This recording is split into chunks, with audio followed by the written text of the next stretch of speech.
হে hello, মেঘমৌরিশের গল্প কথায় তোমাদের সবাইকে স্বাগত। তো আশা করি তোমরা সবাই ভালো আছো। আজকে এই সকাল সকাল দেখো মেঘ উঠেছে, আর কোনো একটা কারণবশত ওর বাপি টিভি চালিয়েছে, ও কিন্তু অ্যাড হলে হাঁ করে দেখতে বসে গেছে। তো আমি কিন্তু আজকের ব্লগটা শুরু করছি দুপুর থেকে। ওর বাবাই যথারীতি অফিসে চলে যাওয়ার পর, যেহেতু বাবা মায়ের অ্যানিভার্সারি একদম সামনে, সেই কারণে আমি বলেছিলাম তোমাদের একটা সারপ্রাইজ দেবো। তো আমি নিয়ে চলে এসেছিলাম আমাদের বাড়ির সামনে একটা মল আছে, গ্যালাক্সি মল, সেইখানে। তো মা তো তখনও বুঝতে পারছি না, আর এইদিকে বাপি মা আর মেঘের ছবি তোলার জন্য ব্যস্ত ছিল। তো মা এখনও বুঝতে পারছে না কি, তারপরে অ্যাট লাস্ট বুঝতে পারলো কি আমি একটা মাসাজ দেবো, ফুল বডি মাসাজ। তো ওই ভাইটা ছিল, ভাইটা বলল আঙ্কেল আন্টি তোমরা জুতো টুতো খোলো, দিয়ে আরাম করে বসো। ভাইটার ব্যবহারটাও বেশ ভালো ছিল। বাপি তো প্রথমেই নিতেই চাইছিল, না না আমার এইসব প্রয়োজনে। আমি বললাম আরে নিয়ে তো দেখো।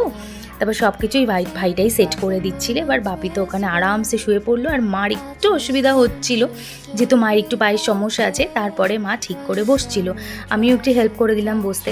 আর এদিকে মেঘ তো আগের দিনও এই মলটায় ঘুরতে এসেছিল, আবার ভাবছে যে আমাকে আবার এই মলটায় নিয়ে এসেছে কেন। ও কিন্তু অবাক চোখে চারিদিক দেখছিল। তো মা বাপি কিন্তু বেশ আরাম পাচ্ছিল, আমি আর মেঘ কিন্তু দাঁড়িয়ে দাঁড়িয়ে দেখছিলাম যে ওদের ভালো লাগছে কিনা। আর আমি বারবার জিজ্ঞেস করছিলাম, তো দেখলাম বাপি কিন্তু ঘুমিয়েই পড়ছে, তার মানে আরাম লাগছে। আর বারবার বলছে, নাতি যেহেতু প্রাণ, বারবার বলছে তুই পুপাইকে দেখ, পুপাইকে দেখ। আমি তো ওকে নিয়েই বসেছিলাম। তো তার পাশেই একটা এই যে স্টোর ছিল ওই মলের ভিতরেই, তো আমি ওর জন্য একটা খেলনা কিনেছি। আর এই দেখো খেলনাটা, এইটা নেওয়ার জন্য কিন্তু মেঘ প্রচণ্ড ব্যস্ত হয়ে যাচ্ছিল, কিন্তু আমি ওর হাতে দিইনি, দিলে এটা এক্ষুনি শেষ হয়ে যাবে।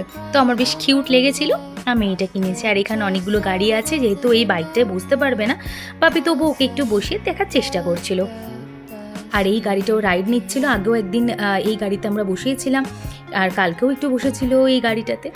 তো তারপরে মা বাপির সাথে আমি যথারীতি মল থেকে বেরিয়ে গেছিলাম। তো মা বললো আমি আইসক্রিম খাবো। আমরা গুটি গুটি পায়ে আইসক্রিমের দোকানের দিকে এগোচ্ছিলাম, সামনে আইসক্রিমের দোকান। বাপি বলছিল আমি কি খাবো, আমি কি খাবো। বাপি বরাবরের মতনই চকোবারই বাপির পছন্দ। আর আমি কিন্তু আইসক্রিমের দোকানে গিয়ে আগে কিন্তু এই বোর্ড দেখি কি কি আছে, আমি আগে সবার প্রথমে জিজ্ঞাসা করি সব পাবো। তো আঙ্কেলটা বলেছিল হ্যাঁ কি সব পাবে। তো আমি এখান থেকে চুজ করলাম, আর বাপি সেই চকোবার নিল। আমি বললাম বাপি একটু দাঁড়াও, ভিডিও করি, আর দেখো কেমন করছে। বাপি চকোবারই নিয়েছে, আর আমি এখান থেকে বেছে বেছে মায়ের জন্য একটা নিয়েছি আর আমার জন্য। এই আইসক্রিমটা বড় আমাকে আগে একবার খাইয়েছিল, আমার ভীষণ ভালো লেগেছিল। এই যে দেখো আইসক্রিমটা আমার মানে খুবই ভালো লেগেছিল আইসক্রিমটা দেখতে। চকো ক্রাঞ্চ, হ্যাঁ চকো ক্রাঞ্চ। আর মা যেটা নিয়েছিল সেটার নামটা মনে পড়ছে না, কিন্তু ওটাও বেশ ভালো ছিল। তো আইসক্রিম খাবার পরেই দেখছি বাপি নেই আর মেঘও নেই। তারপরে দেখলাম যে রাস্তার ওদিকে ওরা হাঁটতে লেগেছে দুজনে মিলে। ও দাদাই বলে থাকলে আর কাউকে চাই না, কাউকেই ওর প্রয়োজন হয় না।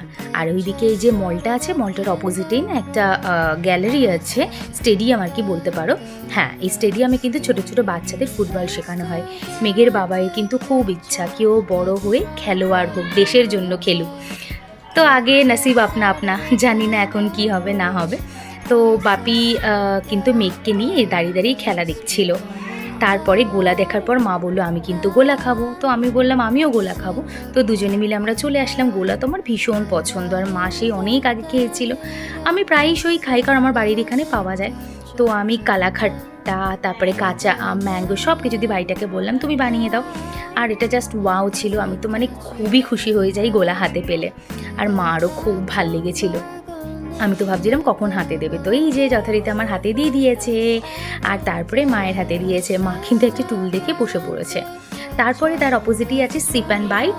এখানেও কিন্তু দারুণ টেস্টি টেস্টি খাবার। বাপি আসলেই আমাকে এখান থেকে কিছু কিনে দেয়, আর বর মাঝে মাঝে অফিস বেরোত এখান থেকে নিয়ে আসে। তো এখানে যে ক্লাব স্যান্ডউইচটা আমার ফেভারিট, এটা একটা নিয়ে নিয়েছিলাম। মা এক পিস, বাপি এক পিস খেয়েছিল, আর আমি 2 পিস খেয়েছিলাম। আমার কিন্তু এটা অসাম লাগে। তোমরা যারা থাকো এখানে তারা নিশ্চয়ই জানো। তো এখান থেকে আমি পিৎজাও নিয়ে নিয়েছিলাম। পিৎজাটাও আমার খুব খুব ভালো লাগছিল নিতে। আর বাপি তো আমি যা চাইবো, বাপি এসছে মানে তো সব। আর আমি মাকে জিজ্ঞাসা করছিলাম মা তোমার কেমন লাগছে। মা বলছে দারুণ, কিন্তু আমি কিন্তু আর খাবো না, আমার পেট কিন্তু পুরো ভরে গেছে রাত্রে। আর এই যে দেখো তারপরে আমরা একটা টোটো বুক করলাম। তো এবার মেঘ কিন্তু সিটেই বসতে চায়, কিন্তু দাদাই আছে যেহেতু দাদাইয়ের কোলে বসে পড়েছে। তো তো আমরা মার্কেটের ভেতর দিয়ে আস্তে আস্তে করে আসছিলাম, আর কাল যেহেতু মা বাপির অ্যানিভার্সারি, তাই জন্য বাপি মাঝপথে নেমে গেল একটু মাংস নেওয়ার জন্য। আগের দিনই নিতে বলেছিল মা, কারণ মা সকাল সকাল একটু রান্না করে, একটু পুজো দেওয়ার ব্যাপার ছিল, তাই আগের দিন বাপি চলে গেছিলো মাংসটা আনতে। আর মেঘ কিন্তু দাদাই দিকেই তাকিয়ে আছে। তো আমরা বাড়িতে চলে এসেছি, আর এই দেখো পিৎজা। আমার তো এসে আর তর্স হয়েছিল না, বাট পিৎজাটা না ঠান্ডা হয়ে গেছিলো, সেজন্য চিজগুলো একটুখানি প্রবলেম করছিল, বাট আমার কাছে ওটা কোনো সমস্যা না। মা চা বসিয়ে দিল, আর এই দেখো মেঘ কিন্তু তার দাদাইয়ের সাথে খেলতে খেলতেই ব্যস্ত, আবার দেখছে যে মা কী করছে। তো আমি যখনই দেখছি ও দাদাইয়ের সাথে, আমি বললাম যে দাদাই থাকলে ওর আর কাউকে প্রয়োজন না। সত্যি ও এত কিছু প্রবলেমও করে না যদি ও দাদাই থাকে, দাদাইকে পেলে ওর কাউকে চাই না। আর মা তারপরে বলল কি চা হয়ে গেছে। আর এই জিনিসটা সন্ধ্যেবেলায় কিন্তু আমার চাই, আমার ভীষণ ভালো লাগে দুধ চা, আমি প্রচণ্ড ভালোবাসি। তো খাওয়া দাওয়ার পর ওর মা একটু ওর জন্য ড্রাই ফ্রুটস করে দিয়েছিল, আমি একটু ছাঁকনিতেই ছেঁকে নিচ্ছিলাম, আর একটু মনে মনেই হাসছিলাম যে আমি একা একা ভিডিও করছি সারাদিন পর। এই করার পর যথারীতি কারেন্ট চলে গেছিলো, এখানে খুব কারেন্টটা ভোগাচ্ছে। তো মেঘের জন্য এই যে টাটেল নিয়ে এসেছিলো তার দাদি, ওইটা নিয়ে খেলা করছিল, আর বড় যথারীতি ফিরে পড়েছে, আর এই যে শ্বশুর জামাই মিলে কিন্তু খেলা দেখতে বসে গেছে। তো আমি আর ব্লগটা এগোলাম না, কারণ কারেন্ট অফ হয়ে গেছিলো। তো সবাই পাশে থেকো, thank you for watching, bye by.